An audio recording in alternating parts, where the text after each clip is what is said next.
Dólar nas máximas históricas, né? E aí as pessoas ficam perguntando, para onde vai o dólar? Olha, se você entrou nesse vídeo à espera de uma pergunta que crave o próximo patamar do dólar, eu lamento, mas infelizmente não cabe aqui aos analistas tentarem prever o dólar, né? Essa é uma grande postura dos charlatões que tentam antever o comportamento de uma variável que é absolutamente randômica. Só as bolas de cristais, os jogos de cartas de tarô e coisas parecidas, os búzios, talvez possam oferecer o futuro exato para o dólar.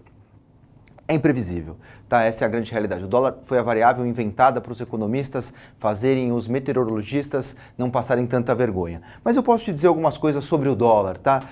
Primeira coisa, e a mais importante é que assim, o dólar vai ficar alto, né? E a gente tem que se acostumar com isso.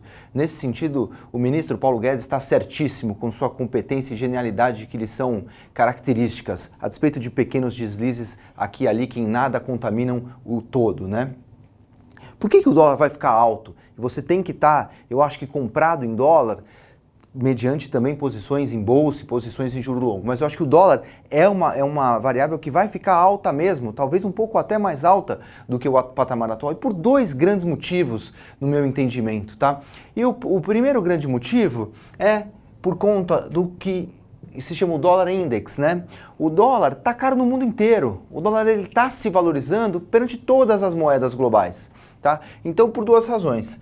Você está vendo, esse ano principalmente por conta do coronavírus, um aumento da aversão a risco. Com maior aversão a risco, as pessoas correm em direção à moeda forte, e moeda forte clássica, temos o iene, temos o franco suíço e temos o dólar. O iene, com a contração muito forte do PIB chinês e também com as preocupações na Ásia, por conta do coronavírus, está em segundo plano. Então a gente vai, todo mundo correr para o dólar. E além disso, a economia americana cresce muito mais rápido do que a média dos países desenvolvidos. E no longo prazo, a taxa de câmbio está associada à taxa de crescimento e aos diferenciais de inflação. Então, como os Estados Unidos cresce muito, economia forte, moeda forte. Então o dólar está alto no mundo inteiro, tá? Então esse é o primeiro motivo para a gente conviver com esse dólar alto.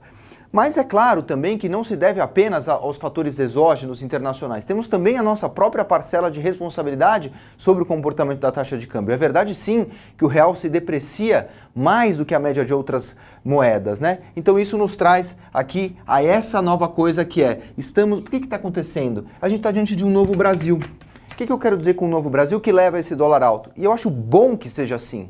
O Brasil historicamente sempre conviveu com uma combinação de política macroeconômica que compõe aqui, né, a política fiscal e a política monetária. E como foi sempre o Brasil? O Brasil teve um governo sempre muito perdulário, gastão. Então, uma política fiscal frouxa. Então, o governo gastava muito, para isso se endividava. Olha, quem é muito endividado paga muitos juros. Não é assim? Então, como que a política monetária respondia a esse fiscal frouxo?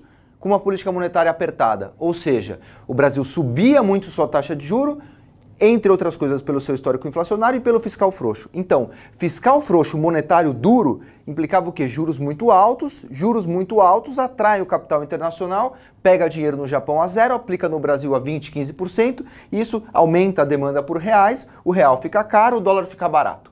Historicamente, portanto, a gente teve um equilíbrio macroeconômico que era juro nas alturas, câmbio baixo, ou seja, câmbio local apreciado, dólar desvalorizado contra o real. Agora, estamos diante de uma forma inédita de um novo Brasil. Um Brasil em que você tem um governo que está saindo da sua atuação, gerando um efeito crowding in, né?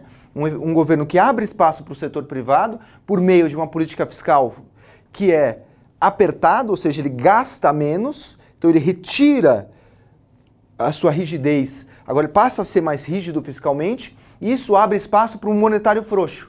Então o monetário frouxo joga o juro lá para baixo, a gente sai da Selic de 15 para a Selic de 4,25, e o que acontece agora? O Brasil, que era destino do capital internacional, que se tomava dinheiro no Japão para aplicar no Brasil, agora faz o contrário. Você pega dinheiro no Brasil e vai investir no México, vai investir na Rússia, vai investir na Turquia. E outra coisa, também tem a mudança do perfil de endividamento das empresas por conta justamente desse juro baixo. Então são esses fatores, fundamentalmente, que explicam esse dólar alto que vai continuar alto.